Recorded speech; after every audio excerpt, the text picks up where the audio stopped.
അങ്ങനെ എനിക്കൊന്നു സുജയുടെ ജീവിതത്തിലെയും ഒരു പ്രധാന നിമിഷമാണ് അല്ലേ? അതെ അതെ. ഈ നിൽക്കുന്ന സംഘത്തിൽ എനിക്ക് മാത്രം അവകാശപ്പെടാൻ കഴിയുന്ന ഒരു കാര്യമുണ്ട്. റിപ്പോർട്ടറിൽ അതായത് റിപ്പോർട്ടറിന്റെ തുടക്കത്തിൽ ആദ്യത്തെ ദിവസം തന്നെ വാർത്ത വായിച്ച ആളാണ് ഞാൻ. അപ്പോൾ 15ാം വർഷത്തിലേക്ക് കടക്കുമ്പോഴും ഇതേ ഫ്ലോർ ഒന്ന് മാറിയിട്ടുണ്ട്. നമ്മുടെ ന്യൂസ് ഡെസ്ക് ഇരിക്കുന്ന ഫ്ലോറിലായിരുന്നു.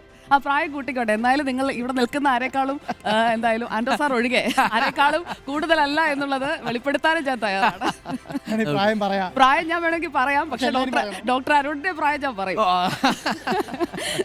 സ്വയം കുഴിച്ച പ്രായത്തിൽ എന്തുണ്ടായിരുന്നുള്ള പ്രായം ഒരു നമ്പർ മാത്രമല്ല. അതെ അതെ, ഒരു 9 വയസ്സ് കൂടുതലുണ്ടെന്നേ ഉള്ളൂ, അത്രേ ഉള്ളൂ. നശിപ്പിച്ചു. ബാക്കി ആർക്കെങ്കിലും വെളിപ്പെടുത്തണമെന്ന് ആഗ്രഹമുണ്ടോ? ഇല്ല.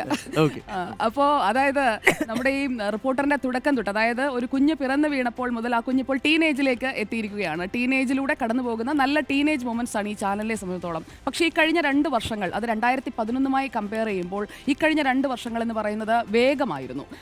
തുടങ്ങിയ ഒരു ചാനൽ അതിൻ്റെ ശൈശവദശയിലൂടെ കടന്നു പോകുമ്പോൾ ഉണ്ടാകുന്ന ബാലാരിഷ്ടതകളെല്ലാം ആ ചാനലിനെ നേരിട്ടിട്ടുണ്ട്.